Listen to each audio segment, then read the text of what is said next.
This video will make you feel the adrenaline rush, intense anxiety, intense fear, impaired concentration and hallucinations. Waldemarsudde. Not many people can stay underwater without any equipment for 7 minutes and come back up alive. One of Noah's friends, Oliver, had freediving as a hobby.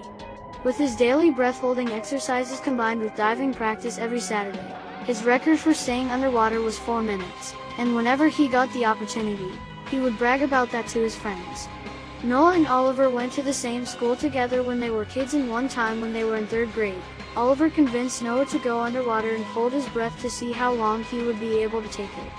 He had gotten that idea when on that same day, all 3rd grade students went on a field trip together to a nearby lake with their teacher, Mrs. Johnson. The purpose of the trip was to learn more about water pollution and how to prevent it, but most of their classmates paid more attention to jumping into the water from the big wooden bridge and trying to catch some fish with a net that they found lying in a nearby field.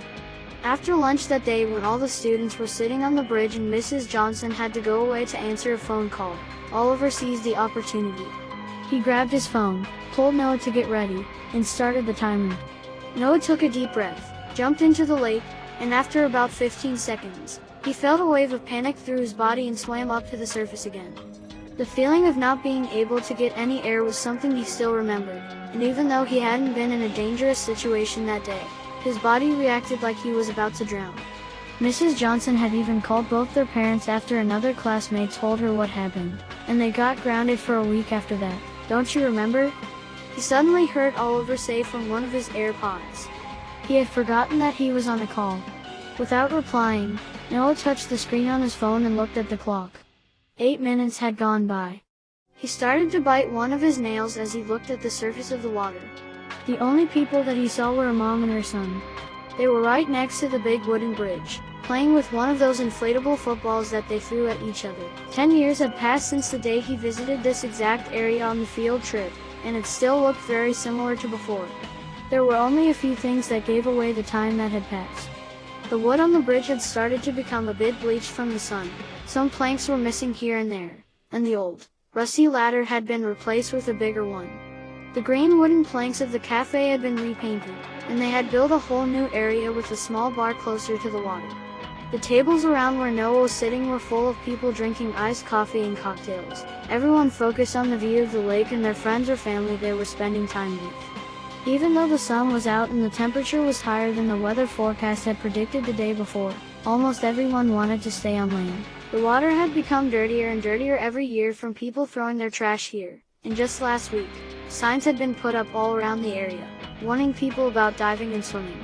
It was almost impossible to see further than a decimeter into the water.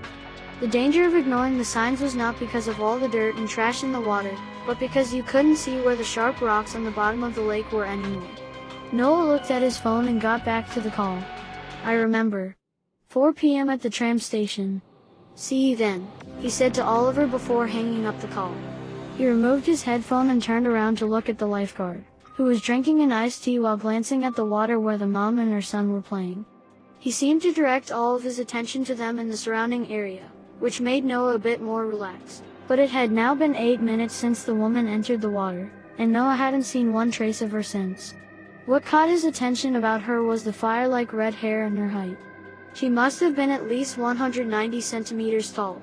The odds that the lifeguard hadn't noticed her must have been close to zero, especially since the majority of the people at the cafe had turned their heads to her when she was standing on the bridge before jumping in. Noah had been in many of these situations where he felt like he should say something, and each one of those situations had ended in a good way without him intervening. This time, he did the same. After putting his headphone into his backpack, he started walking. The tram station, Waldemarsudde, was about 10 minutes away, and being a huge time pessimist, Noah wanted to arrive a few minutes earlier than he had to. The street was surprisingly empty considering how many people had been at the cafe. The sides of it were full of bushes and trees, and in a few places, there were gaps where you could get a view over the lake. It was a beautiful walk to take in the evenings, with the sun shining through the bushes and the streetlights turning on just before midnight.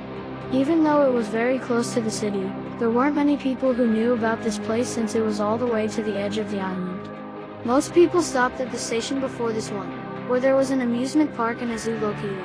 Noah was about 15 meters away from the tram when he heard footsteps in front of him.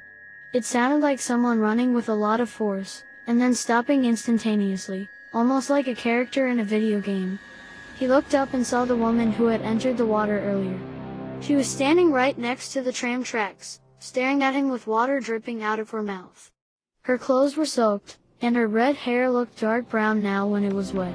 There was blood all over one of her legs, which had a big cut on it, and her skin was looking pale and blue in some places. Noah felt an adrenaline rush coming in his fight or flight response that almost kicked him when a tram crossed the tracks.